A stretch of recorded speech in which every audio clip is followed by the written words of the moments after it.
Coming up, former President Donald Trump has been indicted. When will he turn himself in? What are members of Congress saying? We'll tell you all that. Plus, an orca whale that's been in captivity for more than 50 years is going home to see her mother in the Pacific Northwest. We'll show you how it's being made possible and let you hear from the NFL owner that's making it happen. The Daily Rundown starts right now.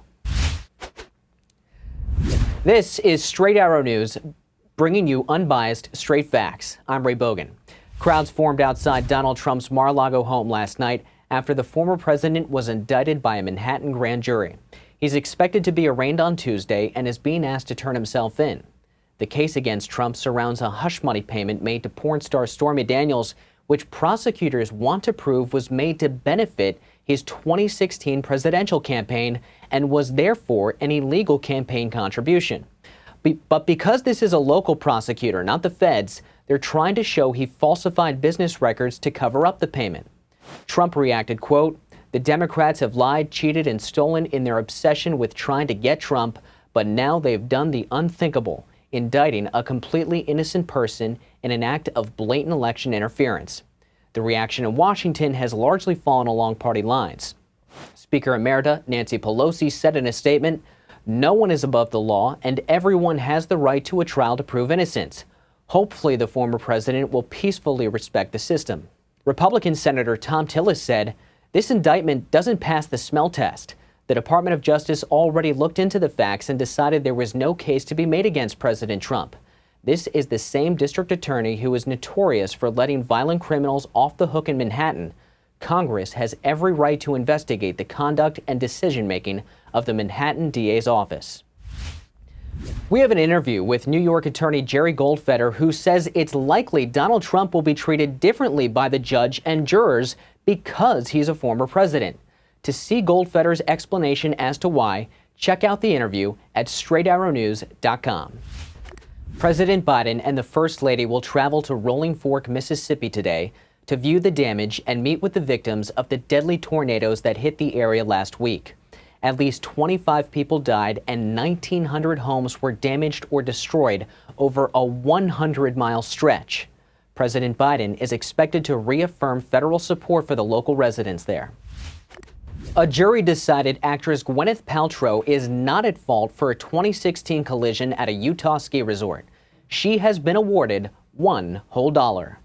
Eye doctor Terry Sanderson sued Paltrow for $300,000. He broke 4 ribs and got a concussion after the crash.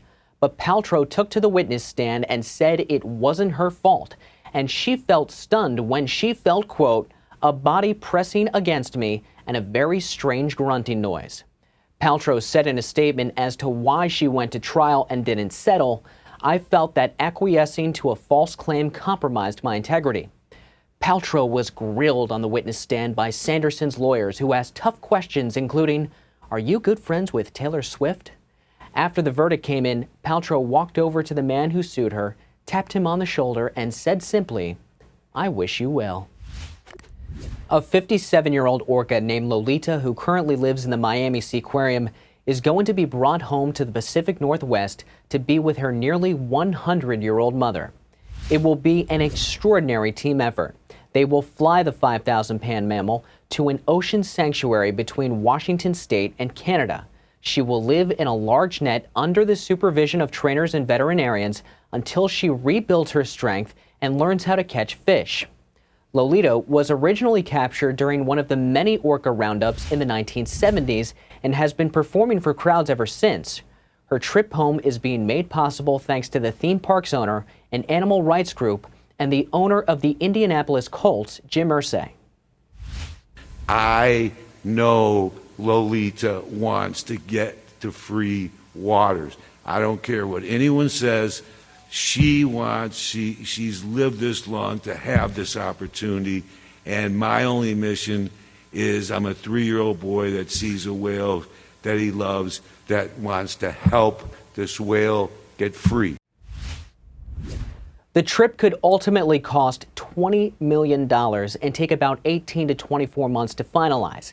In the meantime, the Seaquarium will no longer use Lolita in shows. Well, it didn't take long. In fact, it only took 20 seconds. A baseball umpire called an automatic ball on Cubs pitcher Marcus Stroman yesterday for a pitch clock violation. It was the first time a pitcher was penalized under the new rule, which mandates the pitch must be thrown in 15 seconds with no one on base or 20 seconds with a man on. Batters must be set before the clock hits 8 seconds or they'll receive an automatic strike.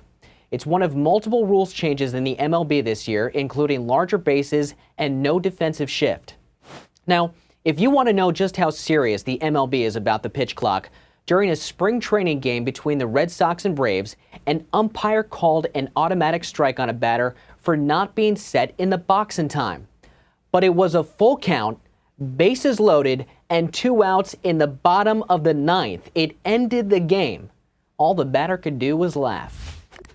Place your bets and throw out your bracket because the NCAA Final Four is this weekend.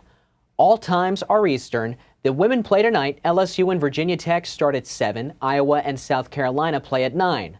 The men go tomorrow. Florida Atlantic and San Diego State start at 6. Tip-off for Miami UConn is at 8:40. Thanks for watching the Daily Rundown. We're on a mission to bring back trustworthy journalism by serving only you, not an agenda. Be sure to check out more at straightarrownews.com. We'll see you back Monday. Until then, I'm Ray Bogan. Have a safe day and a great day.